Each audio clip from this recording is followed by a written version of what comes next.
Welcome to this episode of the Sticky Note Marketing Show. I am your host, Mary Czarnecki, and today I have a special guest to introduce you to, Sabir Semerkant. He is an expert when it comes to growing e-commerce brands, and he is going to be sharing some insider knowledge for what is working now for your brand. So if you have been trying to grow, if you've been trying to create a bigger, more robust, more emotionally connected brand to your audience, you have to hear what Sabir has to say. So welcome, Sabir. So happy to have you here on the show. Thank you, Mary, for having me on Sticky Note.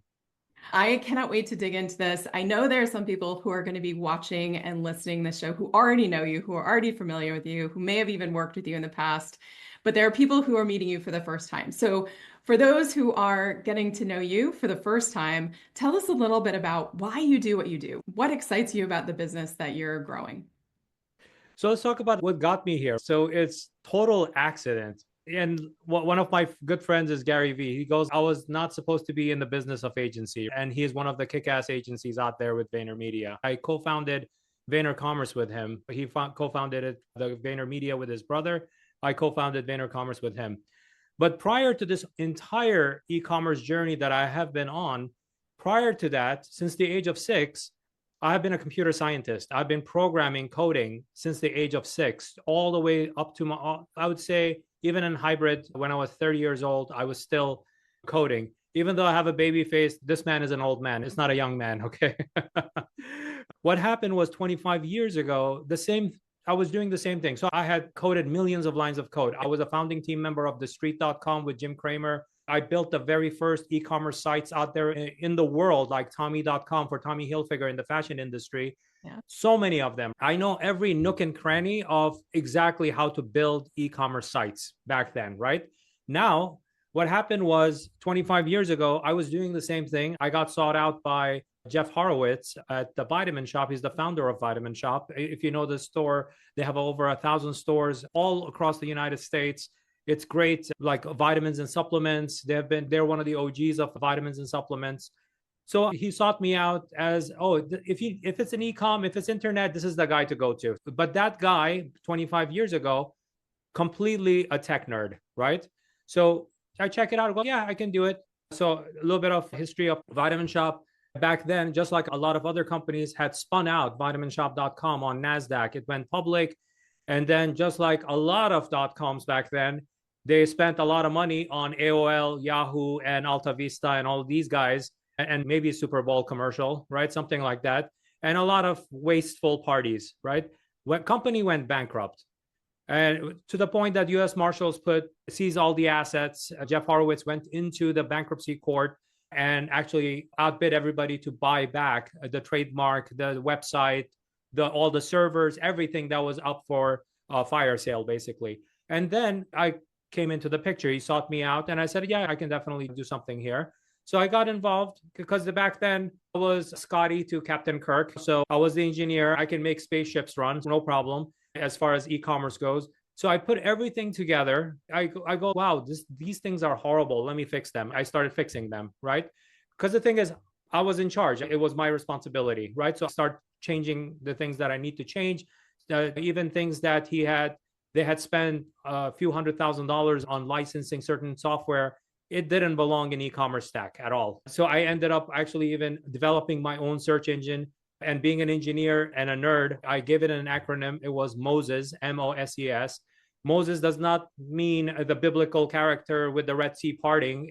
Moses was my own search engine by Sabir, right? So I actually wrote my own first of a kind e-commerce search engine that had relevance and things like that in e-commerce field. So where did I get that idea from? I was beta testing Google. So I'm just giving you the timeline. Google is in beta test. Facebook, all these social media would come 10 years later. So I do that. And now I'm improving everything that I can do from a technical standpoint that I believe is my responsibility. I didn't think it was a business thing to do. It was purely a technical thing to do. I did those things. And then I went back. I said, okay, you know what? The servers are up, because I literally even cut my finger right here, moving the servers. Because back then, no Shopify. You had to put Shopify together, your own Shopify. There was no platforms back then.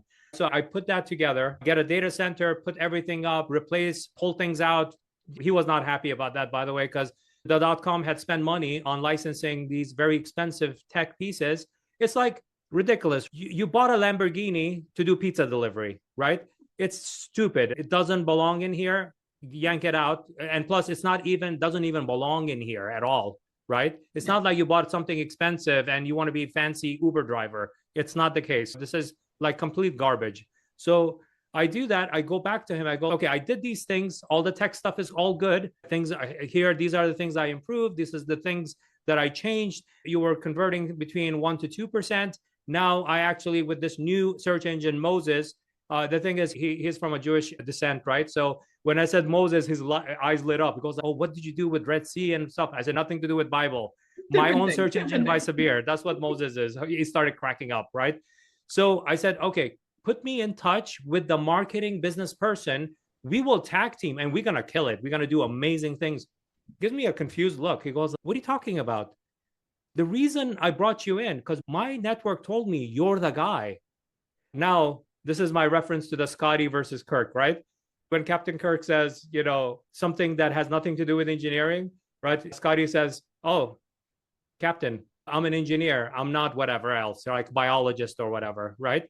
So I tell them, I'm an engineer. I'm not a marketing business person. I don't know anything about that. Because back then I was young. I had graduated university with my computer science degree several years. So he goes, in university, didn't you take some business marketing courses?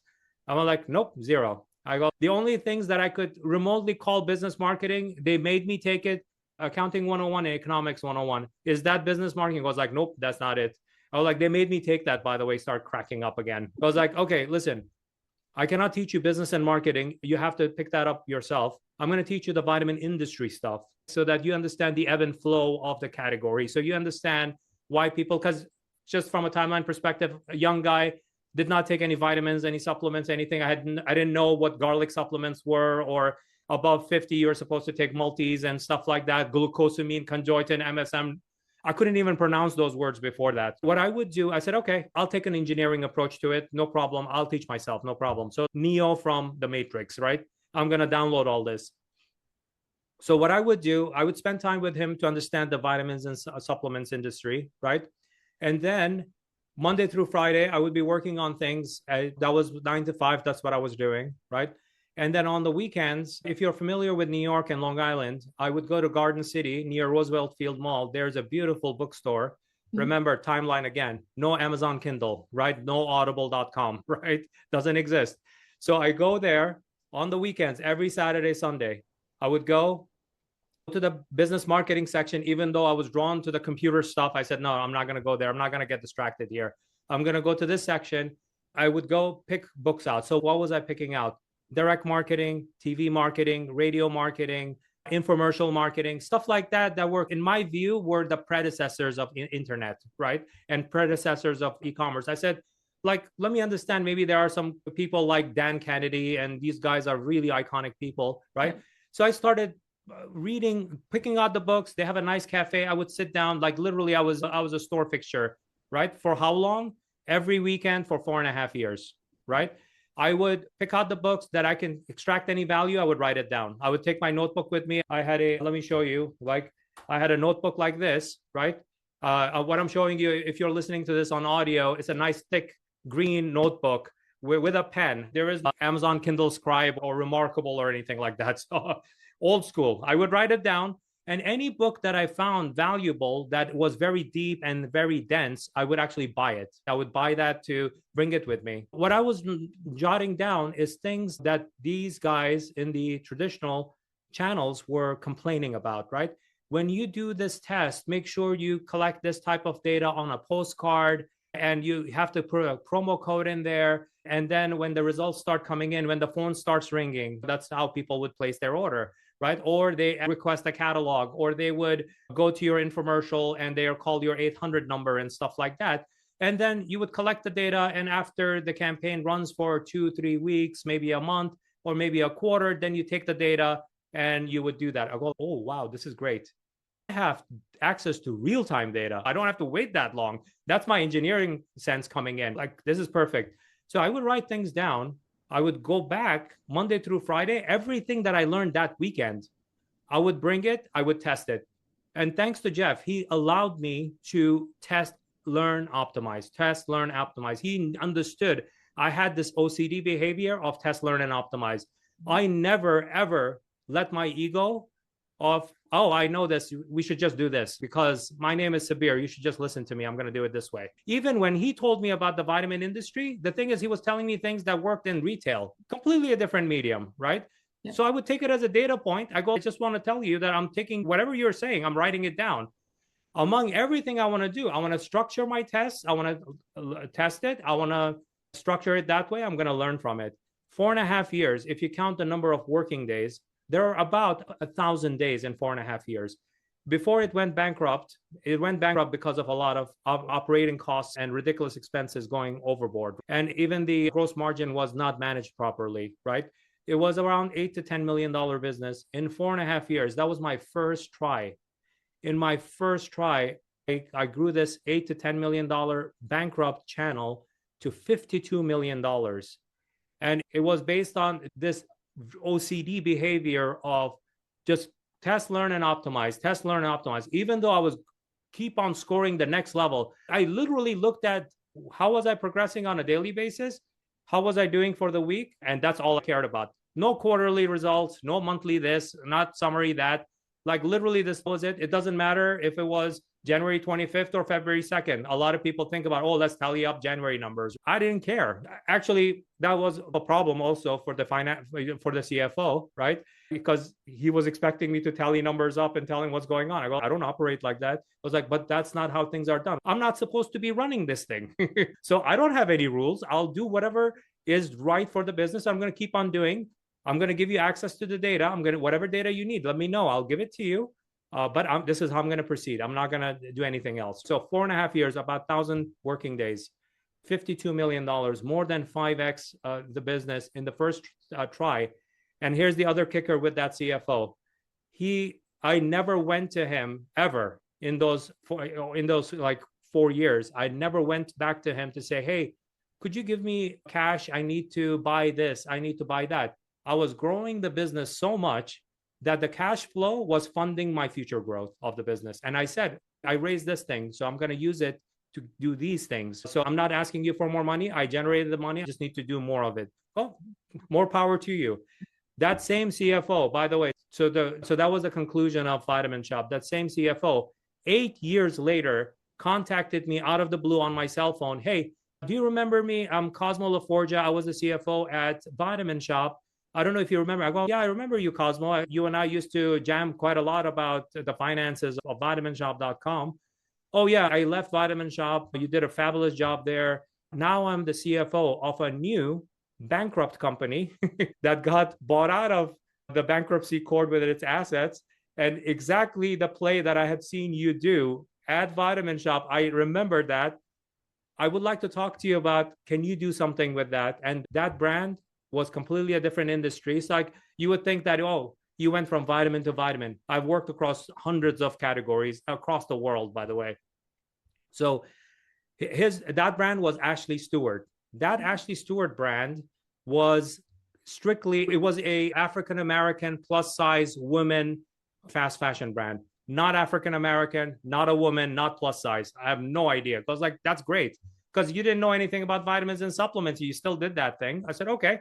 So before it went bankrupt, that channel was $2 to $3 million only. So it was a nascent e-com channel for Ashley Stewart. Ashley Stewart relied mostly on for its business on retail stores because it was founded by a real estate guy from New York. So what I do is, okay, I say, okay, you know what? I'll give it a try because I do have Tommy Hilfiger back then. I had Tommy Hilfiger in my background. I had already launched an e-com channel for Perry Ellis. I have had quite a lot in the fashion industry. So I had, at least in this case, I had some background in fashion, right? Not plus size fashion, not African-American ethnicity specifically, right? So I get involved. Again, I said, okay, same rule. It's going to be daily improvement. At least I'm not learning these things before that I had to learn about basics of marketing and business. At least I have that in my background with 8 years of repetition. By then I had worked on like many e-com brands. So I had actually honed in my skill set. In 2 years, it was between 2 to 3 million when I took over. Gross margin was 35%. In 2 years, it went from, let's call it 3 million. It went from 3 million to 30 million, 10x in 2 years. He goes, you're even working faster than before at scaling this. And gross margin grew to 65%. Amazing. Because the thing is, if you don't have cash flow in your e-commerce business, this is a lesson for all e-commerce founders and e-commerce businesses out there. If you don't have a proper gross margin, is the thing that pays your expenses, everything. What you're paying meta ads, what you're paying people, all those money that you're wasting on things, on wrong ideas, all that needs to be paid from the gross margin. And if you don't manage your cash flow like that, then that's a disaster. 3 million to 30 million. By then, I had become more seasoned about brand building and storytelling and stuff like that. When I took over AshleyStewart.com, that one, they were trying to compete against JCPenney's. Like, why are we competing against the gigantic elephant in the room? They are couponing to death. We don't want to be those people. That's why the company went bankrupt. You want to keep on doing this to go bankrupt again, right? That doesn't make sense. So I made it a religion and actually a sin that not to put up any of the core products. Core products in fashion are things like jeans, bras, panties, socks, stuff like that, underwear. Now I'm going to sound like Bernie Sanders now. Do these plus size women know that we carry underwear and jeans? Yeah, they do. Like, why are we telling them by taking up real estate on a product page through related products and homepage and email marketing and paying money to bring people to sell them lost leaders? It doesn't make sense, right? It's stupid. It doesn't make sense. So made it a sin. Anyone that even would suggest it would get fired. So that was the rule, right?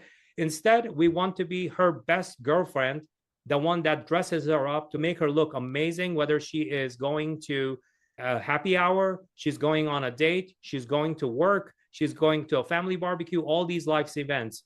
We want to be there for her. We want to make her look fabulous, not dress her up with like rice bags that JCPenney does. You have to identify your enemy and go all in. That's what I did by then. And she paid us handsomely. The consumer, that e-com consumer paid us handsomely because she saw that, you know what? This brand is not like JCPenney. It's not like these other plus size brands like Rainbow or whatever back then, right? It's not like that. This is a much more elevated experience. And then we put in all the financial tools for her to buy in case if she wanted to have access to credit and stuff like that. That was a very long, hi, I'm Sabir. No, I love it. I love it because so hopefully everyone has their sticky note out, right? Because that's the theme of the show. I was taking some notes as you were talking. So there are a couple threads I want to pull on in your story. Go for it. Was that 4 years of testing and learning. I know in my practice, when I'm working with teams, either in my workshops or keynotes or consulting, there can be a fear of the test, right? There can be a fear of, why don't we just do what we've done before? Why don't we just do what they're doing instead of the test? What I heard you say, though, was that you tested and learned. You tested, learned, optimized, test, learn, optimize, learn fast, fail forward, right? Try it, because we don't try something different, we're never going to learn. So when you're working with people now, how do you get them out of that fear of the test?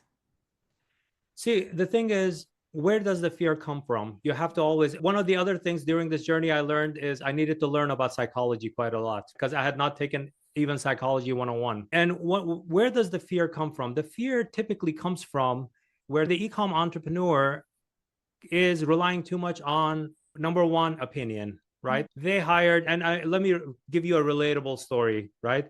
You're an e-com entrepreneur, you have a North Star, right? Whatever that North Star is. Let's say you're in personal care. Your North Star is someone like Procter & Gamble or Johnson & Johnson, right? You come across this resume, and that resume is, or LinkedIn profile, right? Oh, Johnson & Johnson, marketing manager. You go, I wish that person were to work with me. And then what do? You obsess about it, then you go stalk them, and then you finally decide to bring them on. Oh my God, we got the Johnson & Johnson person. You know what? Let's give her an upgrade or give him an upgrade. We'll make them a CMO. They never would get that opportunity. So that would be a great enticement and more money even. So that would be a great opportunity. Now with that decision, one, you're making a lot of bad assumptions about that, right? First of all, that person could make a mistake. How much of a mistake? The entire revenue for your annual e-com business, right? You could totally, they can make that mistake at Johnson and Johnson, Procter and Gamble, it will be okay, right? We lesson learned. That product launch didn't work. Let's blame the agencies, whatever. It's off the table.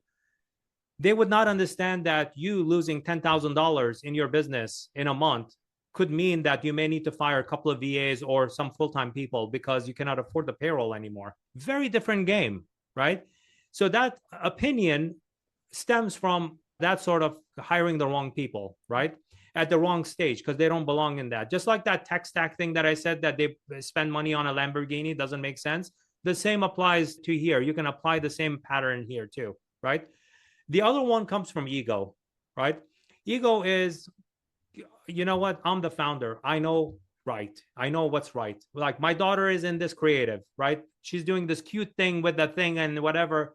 This needs to work, right? I'm hitting on a very emotional string of a founder right now, right? Because imagine if your daughter isn't that creative, it better work, right? And what do agencies do on your behalf? They will try and burn your house down by spending all the money that you have in marketing budget to tell you, oh yeah, we're making tweaks to it with copy and this, but you're going to keep on spending money, right? I'm the guy in the room that's going to say, no, that's bullshit. I'm sorry. That doesn't work. You love your daughter as much as you can and as much as you want to. I love mine too. I have a son and a daughter. But when it comes to business, we tested it. We tested it for 2 weeks. That's more than enough. It didn't work. In fact, this other test that we're doing, that we actually hired a dog actor or cat or whatever, that's actually working better in the background. When the dogs go in the background accidentally, that ad is working much better than even your kid in it, right? So ego should be the door. I have, with 25 years, $1 billion in incremental e-com sales. That's in my history, right? And even continues growing at a faster pace now across hundreds of e-com brands that are under my management right now. Even today, I check my ego at the door, right? It doesn't matter. I have this incredible resume. It doesn't matter. I'm telling you, it doesn't matter, right? Because the thing is, let's go with the time. Right now, we're recording this podcast in 2025, right? What happened on January 20th, 2025? Huge world change, right? From political standpoint, from economical standpoint, US tariffs now, with all of these other things that people who are our friends no longer are our friends. A lot of things have changed. Economic conditions could change. I'm not talking about just a Trump change, right? I'm talking about also things that change, legitimately change. I've gone through a lot of economic cycles, right? Recession, depression, a great recession, stuff like that. I've done it so many, great exit, pandemic, all of these kinds of things. Every one of them teaches you a different thing, right? And then you have to adapt to it. And what helps the e-com brands that actually adapt a lot quicker are the ones that have good foundation. And that's the foundation. Over these 25 years, I have crafted a framework called the 8D method. 8D stands for 8 dimensions of e-commerce growth, for you to actually set the foundation correctly so that the work that you did on January 1st, remember I said that I want to work on things that work, and that's how it compounded over time. This 8D method, Warren Buffett will be proud of it, right? Because it gives you compounded dividends year after year, month after month. It doesn't stop, right? It just keeps on, because you should work on things that are good for business, not anxiety-driven busyness. That's a lot of entrepreneurs, a lot of e-com founders waste their time on a lot of, I apologize for the language. This is usually not my language. I'm going to channel Gary V here on stupid shit. And that's not typically how I talk, by the way. But unfortunately, to make the point, you have to work on things that are meaningful. Like, for example, Lisa Denon from Lions Leather, right? She joined us in our program. The implementation program for 8D framework is called Rapid 2X, right? That's our implementation structured program that we have. She joined the program, growing it a lot, like a lot of entrepreneurs. They're out of the proof of concept phase. Now they're in that growth phase. They're starting to see some green lights, right? From their perspective, they're in that $400,000 range, right? It's more than, if they were to go work for somebody, it would be 100,000, 150,000, but they see 400,000. Oh yeah, this is working really well, right? She got there, but the problem was, how do I accelerate this? And now I need to start putting in, because once you hit that 500K mark, you need to start putting in the right systems in place. So she joined the program. In 12 weeks, her revenue started growing at 1,400% because of this diligent view of Test, learn, and optimize. And by the way, how much? 1400% sounds impressive. What magic did you do to make that happen? No magic. The basic rule is 1% improvement daily in any meaningful KPI, e-commerce KPI in your business. It could be logistics, like order fulfillment. It could be front end, like email marketing. It could be your ads having 1% better click-through rate because your hook is better in that ad, right? To your landing pages that they load faster and it's 1% better than yesterday. Anything, just choose one enemy today in the morning, work on it. By evening, if you did a great job, keep yourself hired. Otherwise, if you failed that day, you might as well fail. You might as well fire yourself, right? Now I'm channeling Trump, right? So that's basic rule. And what's interesting, she's one of the OGs of Rapid 2X. Now she's anniversarying that ridiculous growth she experienced in 2024. Now she's growing. Now year to date, month over month, if you compare January of this year to last year's January, she is growing at 48%. Even that growth, it has not stopped because it just keeps on paying. It keeps on getting better and better. Even her, something that a lot of e-com entrepreneurs and founders obsess about is meta ads, ROAS, return on advertising spend, right? So in that, she's actually even scaling to now, she was a 6-figure brand, moving to the high 7-figure now. Meta ads, ROAS, 9x, 900%. For every dollar, let me explain that very clearly because people may misunderstand me when I'm doing this audio on the audio portion of it. $1 she spends, she gets $9 in revenue on meta ads. It's about this obsession with just forget about the ego. Let me work on this. And you would think that, oh, you know what? Maybe she's slaving away ridiculous number of hours per day. A lot of e-com entrepreneurs can relate to that, right? Yes, pre-Rapid 2X, she was putting in, just like everybody else, 12 to 16 hours a day, right? High 7 figures now, she is putting in 10 hours per week. But not just managing Rapid 2X. She is doing that, managing the entire business at 10 hours per week. It's not about, it's working. It's not a cliche to say, oh, work smarter, not harder. You have heard that. This is a practical application of it. Don't do that. Like you can engineer your growth by doing the right things. You could work on literally there are 5 fingers on our hands. There are 5 days in a working week, right? Monday through Friday, right? Take your weekends off. Take your family to Orlando, Florida, right? For 2 weeks or 4 weeks a year or whatever. Take all the federal holidays off, all the state holidays off, national holidays off, whatever, right? 220 days in a year. 220 days in a year, 1% improvement compounded is 22x.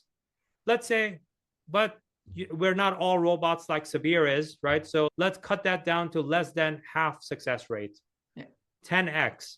Many examples of e-commerce DTC brands that have 10x their e-commerce business through this program in 12 to 18 months. But again, it comes down to what you're talking about. It's systems, it's being consistent, and it's aiming for the small wins compounded over time. I know at least a lot of times I see people get lured by, oh, I want the big win right away. But I'm hearing you say the best way to go is to aim for the consistent wins, right? Because the consistent wins will compound. You'll build that foundation. You're starting to learn, you're starting to test, you're starting to optimize. So let me ask you one question. Just to add on to that, to add on to that, Mary, right? Yeah. Just remember this advice. It's very simple. Be the turtle, not the rabbit, right? From our childhood, we were told that story of slow and steady wins the race. So this is practically showing you exactly that's true. The ones that have like a lottery mentality of, oh, I want to be a multi-million-dollar business, that's hope. Yeah. And what I say is, I'm here to kill your hope. There is no hoping. When you have a plan in your hand, when you know exactly high value things you need to do for your e-commerce business, that's when you're going to win big. Yeah. When you start hoping like lottery, oh, all you need is $1 and a dream. No, that's not e-commerce. You can go play lottery. I'm not condoning gambling, by the way. Don't do that. In this business, especially with e-commerce, with the amount of signals that the world is giving you, that all these systems are giving you, is this subject line better than the other subject line? There's a data about it. Is this ad better than that ad? There's data, right? When do people shop with me? Do they shop between 2 and 3 p.m. most of the time? Do I need to send my email around like noontime? Right? There is data that tells you that. So why are you guessing? Why are you hoping? There should be zero place for hope. Zero. Right? The hope is the other side of ego. Right? Remove the hope from it. No daydreaming, nothing. Strictly plan. Here's the plan. It will either will work and you're 100%, you're going to be very happy with that, or it's going to fail miserably. At least you tested. When you fail miserably, that even teaches you a lot of lessons. But you have to, again, remove your ego from that equation to go like, why didn't it work? And you start getting depressed, high anxiety, panic attacks, whatever. Yeah. Don't do that. Instead, look at it, go, okay, that's interesting. This copy and this ad. Like literally, you have to be like a chemist or an engineer. Sit there, look at it, go, okay. Oh, I see. Okay, this one said shop now and this one said order now, right? It's the same exact ad. It's doing Advantage Plus or Performance Max. The difference is this one says shop now, this one says order now. One kicked ass, the other one failed miserably. And you spend money on it, right? Yeah. That's what you need to do. That's everything is a test, right? When you took chemistry, you took biology, physics in college and or even high school, right? Or secondary school, right? That's what you were doing. That's what the teacher was teaching you, right? That's what you need to apply here with e-commerce. Everything throws numbers, including brand equity, brand awareness, things that people are like, oh, I don't know how to measure brand awareness. I have measurements for it. Yeah, I've done it, right? And know also what works, what messaging works, and what messaging doesn't work, right? Everything could be tested. The world is your lab, and your e-commerce platform, your Shopify store is where you can run, is your lab where you can run your experiments.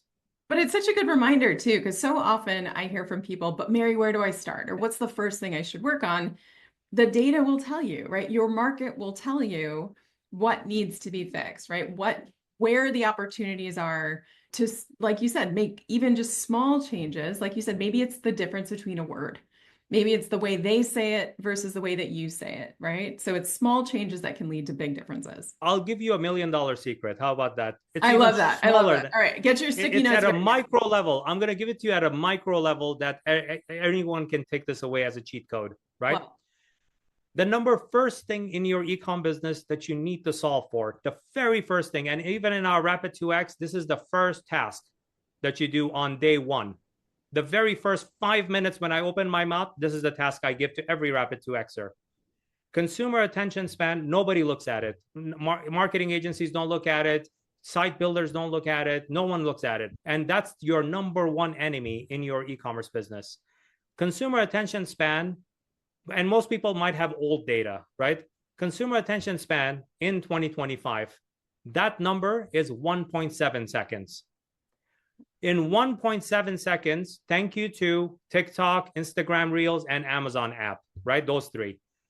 You have been trained, the e-commerce consumer has been trained to ignore things that take more than 1.7 seconds. Next. You get just 1.7 seconds, boom. Didn't make the point, boom, you move on. And how do you measure that? Go, oh, that sounds interesting. That could be a psychology test. No, it's not. There's a number, right? The KPI in case of with site performance tools is called time to interactive. Every site performance tool gives you that data. One of my favorite one is GT Metrics, GTmetrix.com. You put your product page through that. You put your collections or category page. You put your home page through that. When you put that, you look at it, gives you a nice ribbon. One of those KPIs will say time to interact. Time to interact means that the consumer, that's their consumer attention span approximately. If that number is above 1.7 seconds, and let me be a little bit lenient, I'll give you 2 seconds to make this so that I don't have to keep on repeating 1.7 so many times, right? 2 seconds. Every second above that 2 second, it's fully measured. I've done this across hundreds of brands, right? Every second above that 2 second, you're losing 7% conversion. Yeah. That's just a direct measurement. Indirect measurement, you're losing the quality of your ROAS from Meta ads, Google ads, TikTok ads, all that paid media that you're spending money on, you're losing money on that too. And you're losing money. So you're spending money over there and you're losing the quality of spend. And on the other side of it, you're not making enough money on the conversion side of it. Yeah. And do you know what is the time to interactive for most Shopify stores in 2024, 2025?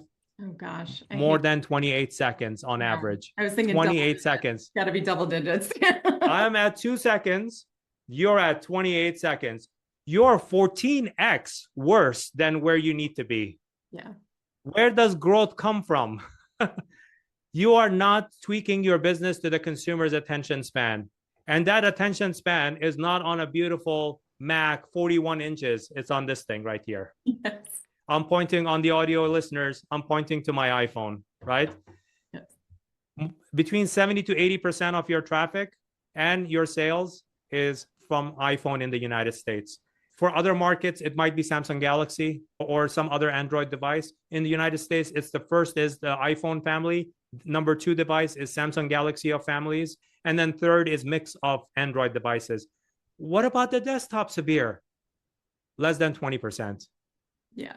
Oh, no, but what about those iPads where the kids are 8%? Since you're listening to Sticky Note podcast, and it's a very high value podcast, I'm going to give you this. To save you time, all e-com founders, listen to me. In 2025, ignore tablet, ignore desktop. Don't even look at it.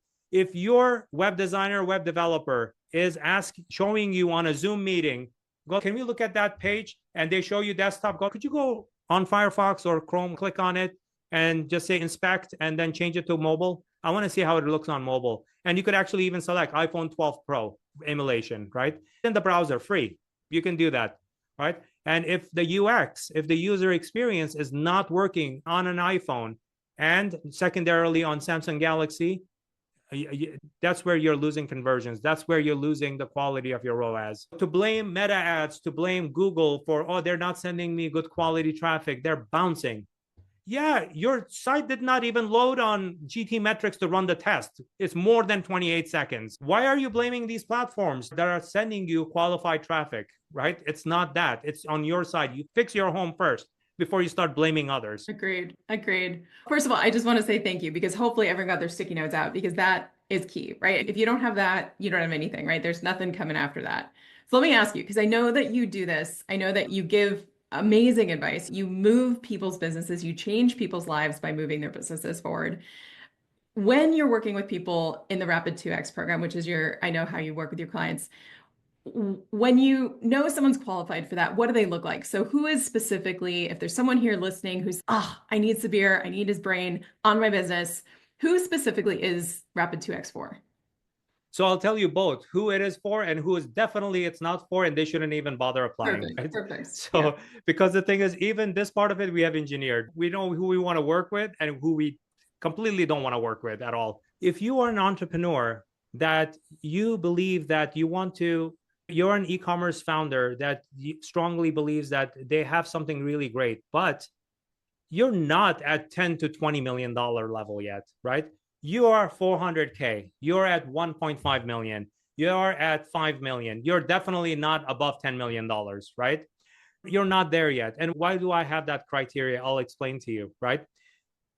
And you also understand that this is your baby.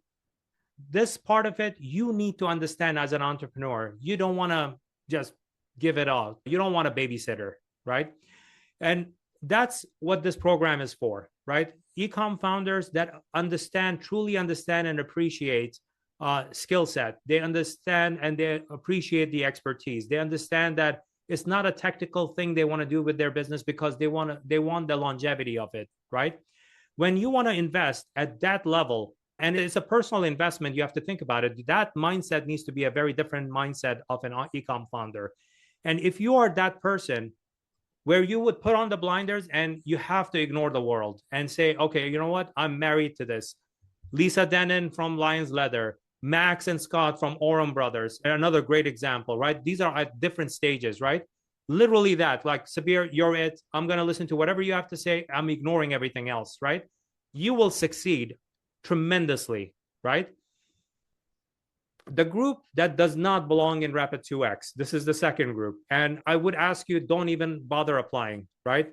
Number one, they think I'm an agency or a consultant. I'm not any of those things. Even the sharks on Shark Tank, who are my clients, they call me an e-commerce growth advisor. They don't want to even use the term consultant with me because it's insulting for me, because I'm not that. I'm not that person. I'm not going to come in, and this is the second group, right? What they do is they have not even figured out their own business yet, and they're giving it off. The baby is born. You have not mothered it yet. You have not fathered it yet, right?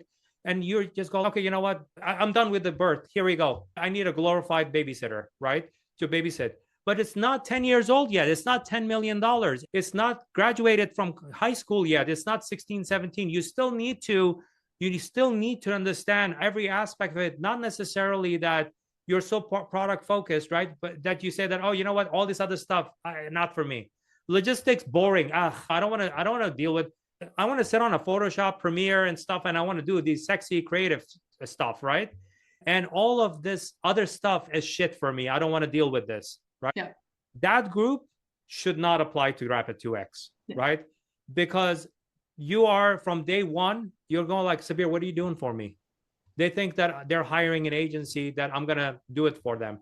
No, you need to learn that your business is still $400K. Your business is still $3 million, still $5 million. Do you know that? Because the thing is, I have taken journeys from bankruptcy, also from zero, all the way to $1 billion businesses, the whole spectrum.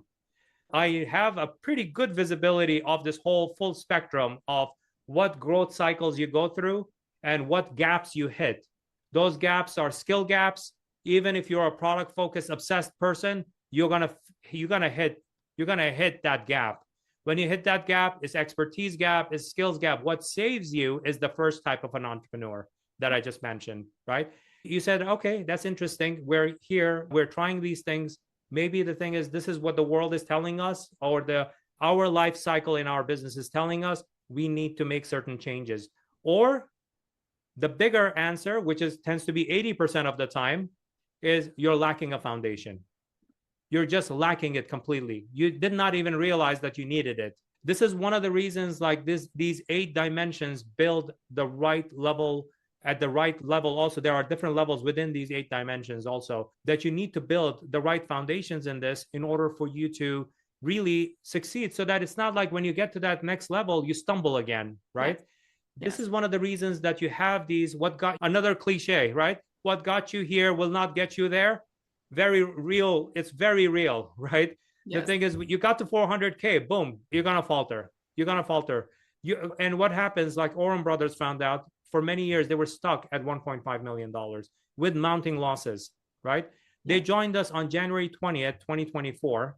And from that day, within first 6 weeks, moved the needle, 112% increase in revenue. They were like, what happened? Because the thing is, every day, that's what we were doing for 6 weeks. Fast forward to September 9, 2024. We surpassed $1.5 million.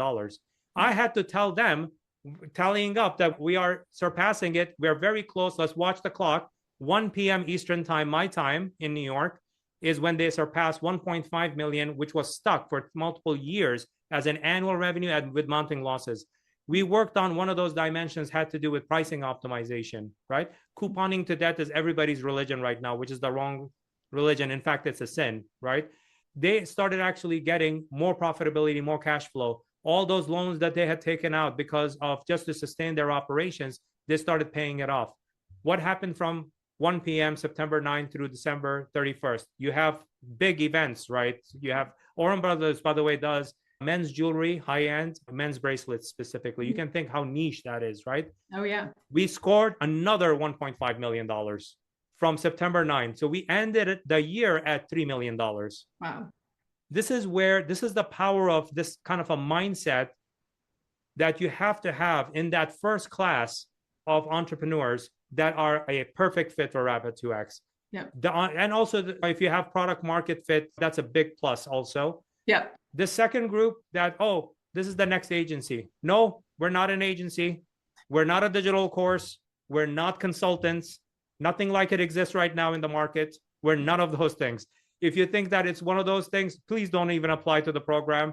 Because the thing is, when you do apply and you belong in the second group, my team has been trained to actually interview you. Everybody goes through a rigorous interview process. Yep. Two things. Entrepreneur, is the entrepreneur fit for the program? And I just gave you the criteria. Yep. And the second one, is there a product market fit? Is the business cycle in the right stage for it to actually benefit from Rapid 2X? Yes. And then if you're not, we are very clear. We can sniff out the wrong actors. We would say, sorry, this is not for you. But if you're looking for someone, we will put you in the right direction, because my team is very helpful in that aspect too, right? We do give quite a lot, right? So it's not a problem. We'll give you that direction. It's just you don't belong in this group, right? You don't belong in the Rapid 2X program. Amazing. And so just so that if you're watching and you're listening and you're like, yes, Sabir, I'm in the first group, I'm interested, we're going to include the link so that you can learn more, so you can connect with Sabir and his team and see if it is the right fit. But Sabir, I just want to say thank you so much for being our special guest here today. Obviously, I know there are going to be people who are going to be following up, wanting to learn more, wanting to learn about Rapid 2X, but just thank you so much for sharing what you have here with our audience on the Sticky Note Marketing Show. Thank you, Mary, for having me. And for those folks who are listening to the audio, they should go to growthbysabir.com/sticky note for the spelling, because my name is not a regular name. Definitely check out the description with the link in there. Thank you, Mary, we'll definitely include that in the notes.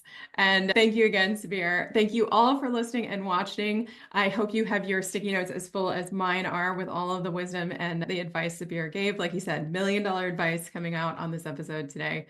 Thank you for joining us on the Sticky Note Marketing Show, and we will see you on the next episode.